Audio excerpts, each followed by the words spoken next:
रामगंज में लाइटें बंद पड़ी है, माथा फोड़ देंगे, ध्यान रखना। अरे तुम लोगों को लाखों रुपए तनख्वाह मिलती है, इसलिए मिलती है तुम घर पे पड़े रहो हरदम। मैंने आपको एक बात कही है भी, हमारी ये मार्शल कौम है जो कम से कम टिकी है, ब्राह्मण बड़ी है और जो अन्य थे वो भाग गए यहाँ से इनके डर की वजह से। राजस्थान की राजधानी जयपुर के रामगंज थाने में जो कुछ हुआ वो सिर्फ एक वायरल वीडियो नहीं है, बल्कि एक चुने हुए जनप्रतिनिधि का संसदीय मर्यादा को तार-तार करने की एक बानगी है। मानो एक विधायक खुद को संविधान से ऊपर समझ रहा हो। बात हो रही है हवा महल से बीजेपी विधायक बाल मुकुंद आचार्य की, जिन्हें शायद ये भ्रम हो चुका है कि थानेदार की कुर्सी और कानून की लगाम अब उनके हाथों में आ गई है। 13 जुलाई को सावन के महीने में कावड़ यात्रा को लेकर बैठक हुई। बैठक में बाल मुकुंद आचार्य पुलिस थाने के अंदर खुद थानेदार की कुर्सी पर बैठ गए। कुर्सी पर बैठते ही बाल मुकुंद आचार्य विधायक नहीं, मानो थानेदार इन चीफ बन गए हों। सामने बैठे थानेदारों को सरेआम फटकार लगाते हुए, फोन पर नगर निगम के अधिकारियों को धमकाते हुए और यहां तक कह देने में गुरेज नहीं किया कि माथा फोड़ देंगे, ध्यान रखना। ये रामगंज में लाइटें बंद पड़ी है, माथा फोड़ देंगे, ध्यान रखना।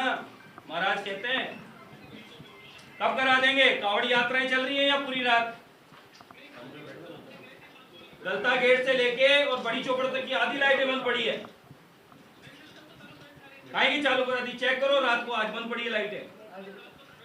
अरे तुम लोगों को लाखों रुपए तनख्वाह मिलती है, इसलिए मिलती है तुम घर पे पड़े रहो हरदम। आज चेक करोगे दिन के अंदर लाइटें और मुझे फोटो वीडियो बना के भेजोगे। यहाँ आपको याद दिलाना जरूरी है कि अभी कुछ ही समय पहले बीजेपी ने अपने सांसदों और विधायकों के लिए गुजरात के केवड़िया में संगठनात्मक अनुशासन और संसदीय मर्यादाओं की ट्रेनिंग वर्कशॉप करवाई थी।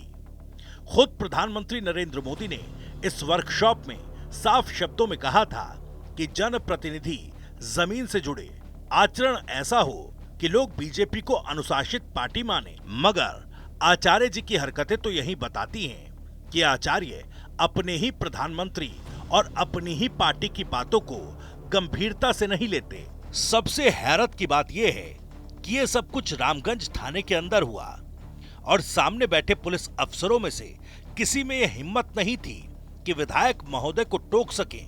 और तो और उसी बैठक में मौजूद बीजेपी के पूर्व प्रदेश अध्यक्ष अशोक परनामी भी असहज हो उठे और कह बैठे कि शिकायत आपको करें या सामने बैठे थानेदार को। कंप्लेंट आपको करें या इधर करें? आज इनकी कंप्लेन करेंगे। कंप्लेंट आपको करें या इधर करें?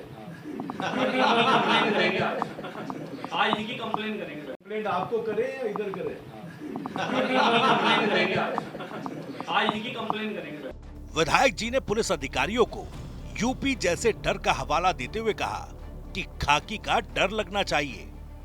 सवाल उठता है कि क्या बीजेपी या फिर माननीय विधायक जी अब डर और धमकी के जरिए प्रशासन चलाना चाहते हैं? चुंगल से बाहर है तो दोबारा शांति रहेगी क्या? या पर हर 6 महीने में शांति के लिए ऐसा समझौता करेंगे?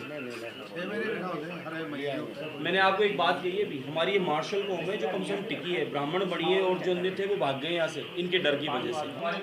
इसलिए लगना चाहिए खाकी का डर, भय नहीं है। अच्छा एक बात तो, यूपी में कैसे डर है साला ये? इस मामले पर नेता प्रतिपक्ष टीकाराम जूली ने तीखा हमला बोला। उन्होंने एक्स पर लिखा कि नीति बनाने वाले अब कानून चलाने का शौक पाल बैठे हैं। सवाल यह है कि जब एक चुना हुआ विधायक खुलेआम पुलिस स्टेशन में जाकर थानेदार की कुर्सी पर बैठता है, अधिकारियों को धमकाता है, तब लोकतंत्र और संविधान की मर्यादा कहां जाती है? अब जनता ये सवाल पूछ रही है कि क्या हमने विधायक चुना था या फिर नया थानेदार?